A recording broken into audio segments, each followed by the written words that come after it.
Bom, vamos para a nossa segunda aula aqui de eletromag. Eu vou finalizar umas coisas que eu falei na aula passada e que eu não pude terminar e começar aí o conteúdo da aula número 2. Provavelmente vai ter mais de duas, vai ter provavelmente 3 ou 4 aulas aqui, então eu não vou ter muita pressa porque vai ser um conteúdo grande de qualquer jeito. Bom, duas coisas que eu esqueci de falar, que eu esqueci não, aqui não dá tempo, que é o passo e o período. Acho que o período eu esqueci e o passo eu falei que não dá tempo. Eu vou começar com o período, tá? No MCU, a gente pode dizer que a velocidade de um corpo, né, do negócio, é igual a 2πr sobre período, certo? Isso é do MCU. Por quê? Porque você tem velocidade, que é dada em metro por segundo. Você tem aqui o comprimento da circunferência, que é em metro, e isso aqui é o período, que é dado em segundo. Então, bate tudo bonitinho. Isso aqui é do MCU, não é de eletromag, mas a gente vai usar isso aqui porque, de fato, como eu tinha dito antes, né, você tem o MCU aqui nesse eixo aqui do movimento, tá? Independente do ângulo, né, a não ser que o ângulo seja zero, que aí não vai ter força agindo, mas independente do ângulo que você jogar, vai ter um MCU em algum eixo, tá ligado? Pode ser um movimento helicoidal, como eu falei antes, mas mesmo o movimento helicoidal, ele demonstra MCU, dependendo de como você olha para ele. Então vai ser 2πr sobre período, só que a gente já sabe a equação do raio. Então a gente vai botar aqui 2π, qual é o raio? Não é mv sobre QB, é mv sobre o QB, né? Sobre vezes t, que é o período. Aí você corta a velocidade dos dois lados e passa o período multiplicando. A gente vai achar que o período é igual a 2πm sobre QB. Interessante. E a gente vai usar justamente o período para calcular o passo, certo? Por quê? Bom, eu vou usar essa imagem aqui, porque eu não vou desenhar isso aqui em nenhum milhão de anos, bonitinho desse jeito. Que é o seguinte, tá vendo esse H aqui, né, que ficou meio mal feito porque é preto, no fundo preto. Eu vou chamar ele de P, que é o passo, que é basicamente a altura que ele percorre em uma revolução. Mais ou menos isso. Certo? E a gente vai ter que usar o conceito de período, obviamente, né? Agora, lembrando que você jogou o elétron, a partícula, o próton, qualquer coisa daqui, né? Digamos, foi daqui. E você lançou ele com uma velocidade específica, obviamente, que nesse caso está entre 0 e 90 graus. Menos de 90 e maior que 0. Digamos que tem uma inclinação θ, né? A velocidade aqui. Você pode decompor essa velocidade em v seno θ e v cosseno θ. Agora, me responde uma coisa. O que vai alterar o tempo de revolução da partícula? É o v seno ou o v cosseno? Ora, é o v cosseno, porque é esse aqui que está tangenciando o movimento circular, e é ele que vai aumentar ou diminuir o período, né? Então é esse aqui que a gente vai ter que organizar. Então a gente vai ter que o passo vai ser igual ao que? V cosseno vezes o período. Por que o período? Ora, o passo, ele é o quê? É uma unidade de comprimento, de distância. Ou ele vai ser em metro, centímetro, quilômetro, tanto faz. Metro, distância. Isso aqui é velocidade, dada em metro por segundo. E o período é dado em segundo, que é o tempo. Então você vai ter que multiplicar essas duas coisas para encontrar uma coisa em metro, né? Agora, por que o período? Porque você quer a altura que ele vai andar em uma revolução, o tempo inteiro. O tempo que ele percorre uma revolução, o tempo que ele leva para dar uma volta completa vezes a velocidade dele, você vai achar o passo fatalmente. Mas a gente tem a velocidade do período, não tem? Então a gente vai falar que o passo é igual a v cosseno θ vezes 2πm sobre QB. Beleza. Uma fórmula meio grande aí, mas ela não é tão difícil de decorar, ela é bem intuitiva, eu diria. Até, claro que se ninguém nunca tivesse dito isso, eu provavelmente nunca ia descobrir isso sozinho. Mas depois que você descobre e vê os passos de como chegou até aí, fica mais tranquilo de você, na hora da prova mesmo, conseguir tirar isso da manga. Beleza, são essas duas fórmulas aqui que eu deixei de falar na aula passada. Mas tá aí, continuação. Agora a gente vai falar de fontes de campo magnético. Como eu falei anteriormente, essa aula aqui, ela é um conteúdo que é bem difícil de explicar o porquê das coisas são assim, porque ela mexe com coisas da natureza que a gente não sabe direito de onde vem. Por que o campo magnético age dessa forma? Cara, é a natureza. Então, esse tipo de coisa você descobre normalmente através de experimentos. Teve um cientista que estava experimentando, né? Ele estava trabalhando com circuitos, na verdade, não era nada a ver com o magnetismo. E se acostuma, porque na ciência tem muito disso. O cara vai trabalhar com uma coisa e acaba revolucionando outra área que não tinha nada a ver. Você tem aqui um circuito, certo? Com uma chave aberta aqui, um resistor, tanto faz e tal. O cara tava aqui fazendo os estudos dele, né, seja lá o que tava fazendo, tava mexendo com o circuito no laboratório, e tinha uma bússola do lado. Tá, vou desenhar a bússola assim, que eu sou preguiçoso, norte-sul. E o que ele percebeu? Sempre que ele fechava essa chave, a bússola, ela exibia um comportamento diferente. A bússola não apontava, não se alinhava mais com o campo magnético da Terra, ele se alinhava mais com para onde estava o circuito. E o cara pensou, calma, tem caroço nesse angu, tem uma coisa de estranha, e ele decidiu investigar mais a fundo esse experimento. O que ele descobriu? Ele descobriu que uma corrente elétrica que passa por um resistor gera um campo magnético. Sempre, sempre.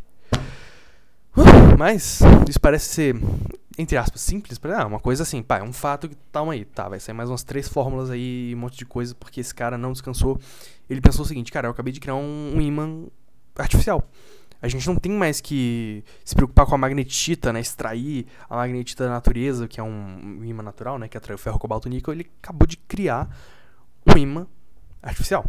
E ele, né, o que foi que ele percebeu? Que a bússola se mexia bem pouco, né, ou, em outras palavras, era um ímã bem fraco. Isso aqui, essa corrente aqui que percorria o resistor, é uma corrente muito fraca, gera um campo magnético muito fraco.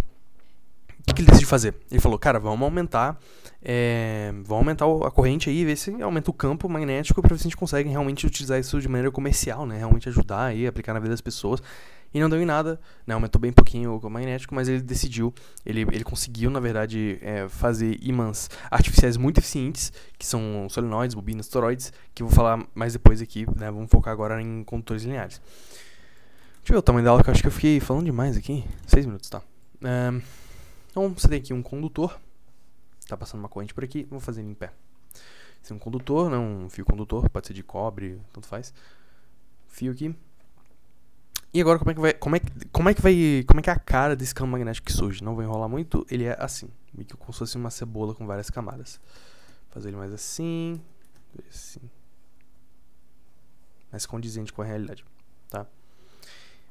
O campo magnético. E a minha pergunta, ele vai estar, o campo magnético no sentido, e o vetor é sempre tangencial, tá? É importante dizer isso, o vetor do campo magnético é sempre tangencial a esse ciclo. Ele vai estar indo no sentido horário ou anti-horário. Olha, bolas. De novo, regra da mão direita. Vai ter mais 2 regras da mão direita aqui, então se acostumem. Regra da mão direita é a seguinte, desenha a mão direita aqui, 1, 2, 3, 4. Beleza. O seu dedão, ele vai ser a corrente tá pra cima. Então, desenha ele assim. E agora, com os outros 4 dedinhos aqui, você vai fechar a sua mão. Vai fechar a sua mão, meio como se fosse fechar pra bater em alguém e dar um punho, assim. Se você fechar, no momento que você fechar, você vai ver que você vai trazer os seus dedos pra dentro. Pra cá, desse modo aqui, assim. O que isso quer dizer? Quer dizer que a corrente segue esse mesmo sentido que é pra cá. Regra da mão direita. Então, na vez você vai ter a corrente assim. Uau, bacana. E tá, como é que eu vou calcular a intensidade desse campo magnético que surge? B é igual a mi, já expliquei o que é esse mi, vezes I sobre 2π vezes R. Sendo R a distância entre o condutor e o campo magnético que você quer analisar. Se for um R muito grande, obviamente, quanto maior o R, menor o campo. Esse Mi, a gente fala que é permeabilidade do meio, então ele vai variar de acordo com o meio que você tá. Bacana. Esse aqui é para condutores lineares. Eu preciso fazer 2 adendos aqui, que é para condutores semi-infinitos e condutores infinitos. Se você tem um condutor que ele vai até o infinito em uma direção, mas ele é finito na outra. Ou seja, isso aqui tem uma corrente. Para cá, ele é infinito, mas ele tem uma origem, ou seja, ele não é infinito em ambos os lados. O campo magnético dele vai ser igual a metade de Mi vezes I sobre 2πr. Metade, metadinha. Metadinha. E se ele for infinito nos dois lados, você adivinhou, é como se fosse a energia potencial gravitacional no infinito é zero. Pensa assim. Se a energia potencial gravitacional no infinito é zero, um condutor infinito gera um campo que é igual a zero. Beleza? Isso aqui é mais pra... Eu nunca vi isso cair em nenhum vestibular que não seja militar. Nunca vi AFA, não. AFA e ITM, tipo, acho que isso aqui não cobram, né? FUVEST, Unicamp e essas coisas.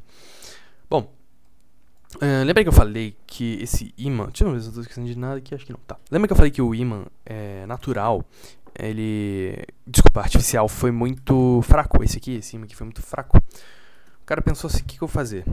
Eu vou aumentar a corrente. Deu certo? Não. Continua muito baixo o campo magnético. Não dá pra usar pra melhorar a vida das pessoas. Não dá pra botar isso pra serviço da humanidade. O que a gente vai fazer então? A gente vai colocar vários condutores um do lado do outro. Só que a gente vai colocar de uma forma diferente. a gente vai fazer isso aqui.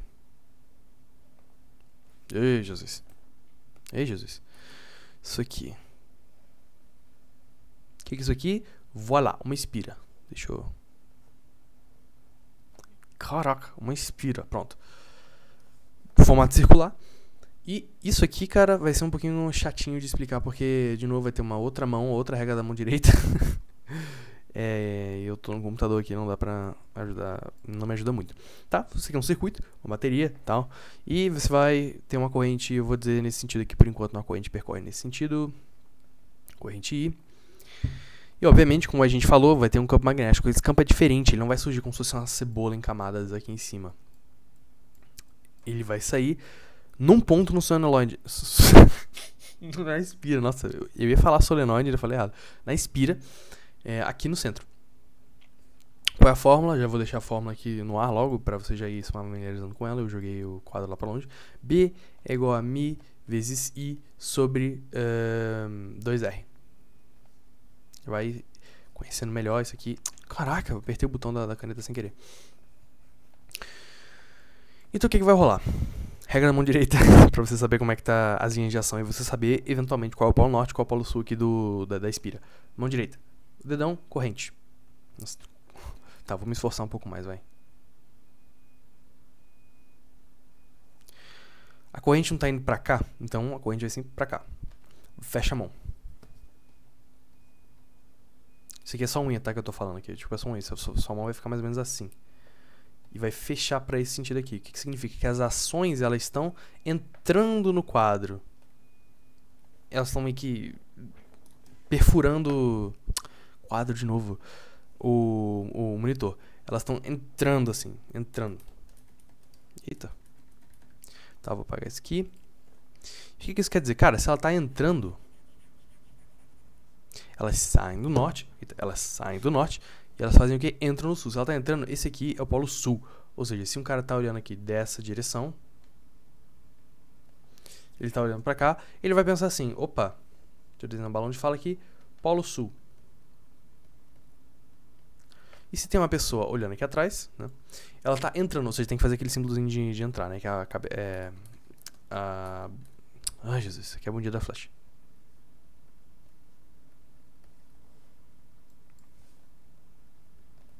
E você tem aqui o cara que tá atrás da espira, né? E tá pensando aqui, opa, esse aqui é o polo norte.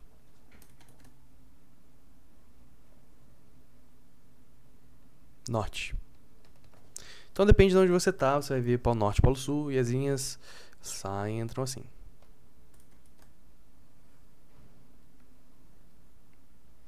Saem do norte e do sul. Ficou uma bagunça o meu desenho, mas... Entretanto, porém... Cadê? Tem aqui um desenho de uma espira. Desculpa, um solenoide. Esse aqui é um solenoide. O que é um solenoide? É um conjunto de várias espiras. E eu já vou falar que o solenoide ele tem 3 nomes. Tá? E várias espiras aqui enroladinhas. Eu vou botar aqui. Solenoide. Solenoide bobina. Também tem. Bobina. E o mais comum nos vestibular militares. Toroide. Toroide. Tem esses 3 nomes aqui. O mais comum que eu vou falar é solenoide, mas na prova mais comum é toroide. Nas provas do Rafa, IME, toroide. Tá bom? Tá, vai mudar umas coisinhas aqui. Porque na real vai mudar só a fórmula basicamente, porque a regra da mão direita vai ser a mesma. Vai ter o norte e o sul. Do mesmo jeito, a regra da mão direita você vai ver onde está o polo norte e o polo sul. E como se comporta um ímã. Na faculdade, né, quando vocês entrarem na faculdade, vocês vão pegar experimento prático, vocês vão pegar um ímã muito forte, vocês vão variar o fluxo magnético dele usando o solenoide, vai ser bem legal. Mas, por enquanto não, vamos focar na parte do vestibular aqui. E o que é importante para saber que muda, né, na fórmula aqui para os vestibulares, é que o campo, dessa vez, vai ser Mi vezes I, esse Mi vezes I vai estar sempre presente, sobre N, vezes N sobre L. O que é esse N sobre L aqui? Esse N sobre L nada mais é do que você ter um número de espiras para um comprimento específico, tá? Então é mais uma variável aí para você estar lidando para cada solenoide específico. Tranquilo? Deixa eu ver aqui se não tem mais nada. Outra coisa que eu esqueci de falar é um mini macete, que para você decorar o polo norte e polo sul, sem precisar usar a regra da mão direita, né? Ou pelo menos um auxílio, pra te dar uma certeza, uma segurança. E você tem aqui um solenoide. E a corrente tá indo no sentido horário. O que você vai fazer? Desenha o polo sul, um S de polo sul, né? Caraca. E bota uma setinha nas pontas. Se ele tá no sentido horário, ele é sul, né? E você vai desenhar aqui o norte.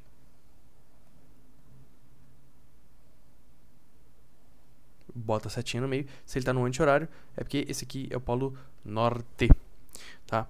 E você tem aqui as linhas dos campos, as linhas de ação saindo do norte, entrando no sul, blá blá blá blá. Beleza? Esse aqui já é o papinho de sempre. E no mais é isso. Eu acho que é isso. Deixa eu só dar uma última conferida aqui pra ver se não tem nada. Nada faltando, no caso, né? De novo, uma coisa que eu esqueci de falar, que era ainda assim da aula passada, que é sobre a velocidade angular. Eu vou escrever aqui em cima, porque faz parte da primeira aula, digamos assim, que é o ômega. A gente sabe que o ômega é igual a velocidade sobre o raio, certo? Certo. Então, já que o ômega é velocidade sobre o raio, a gente pode escrever que, no caso do eletromagnetismo, ômega é igual a V sobre quem é o raio? mv sobre qb.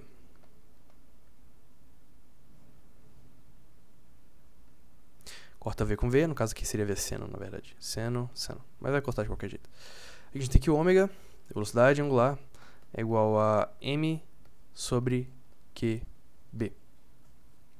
E a gente percebe que uma coisa que talvez pode cair numa questão de verdadeiro ou falso é que a velocidade com que você vai completar a velocidade angular vai depender somente da relação carga-massa e do campo.